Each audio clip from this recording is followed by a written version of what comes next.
Welcome to economics എഡിബിൾസ്. ഇന്ന് ഒരു current അഫെയറുമായിട്ടാണ് ഞാൻ എത്തിയിരിക്കുന്നത്. അപ്പോൾ നമുക്ക് ക്ലാസ്സിലോട്ട് കിടക്കാം. എയർ ഇന്ത്യ വിസ്താര മെർജറുമായി ബന്ധപ്പെട്ട കുറച്ച് ഡീറ്റെയിൽസ് നമുക്ക് നോക്കാം. ദേശീയ വിമാന കമ്പനിയായ എയർ ഇന്ത്യ ഇപ്പോൾ ടാറ്റ ഗ്രൂപ്പിൻ്റെ ഉടമസ്ഥതയിലാണെന്ന് നമുക്കറിയാം അല്ലേ.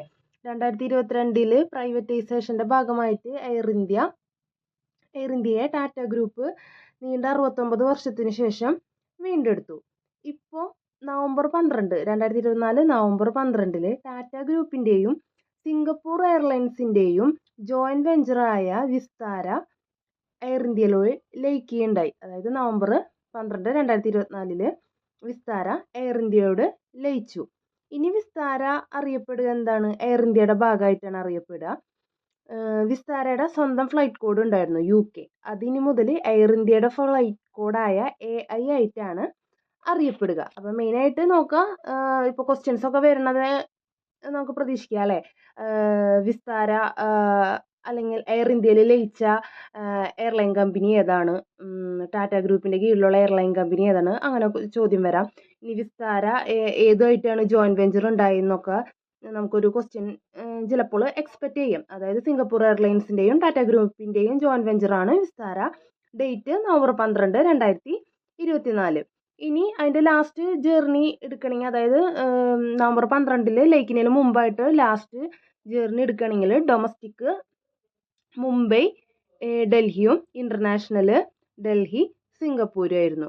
ഇനി നമുക്ക് എയർ ഇന്ത്യയുടെ ഒരു ബ്രീഫ് ഹിസ്റ്ററി നോക്കാം അല്ലേ.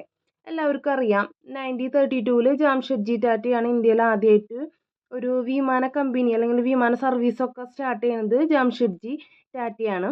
1953 എന്താണ്, ഗവൺമെൻറ് ഓഫ് ഇന്ത്യ നാഷണലൈസേഷൻ്റെ ഭാഗമായിട്ട് എയർ ഇന്ത്യനെ നാഷണലൈസേഷൻ്റെ ഭാഗമായിട്ട് ഗവൺമെൻറ് ഏറ്റെടുക്കുകയും അതിനെ എയർ ഇന്ത്യ എന്ന് റീനെയിം ചെയ്തതും 1953.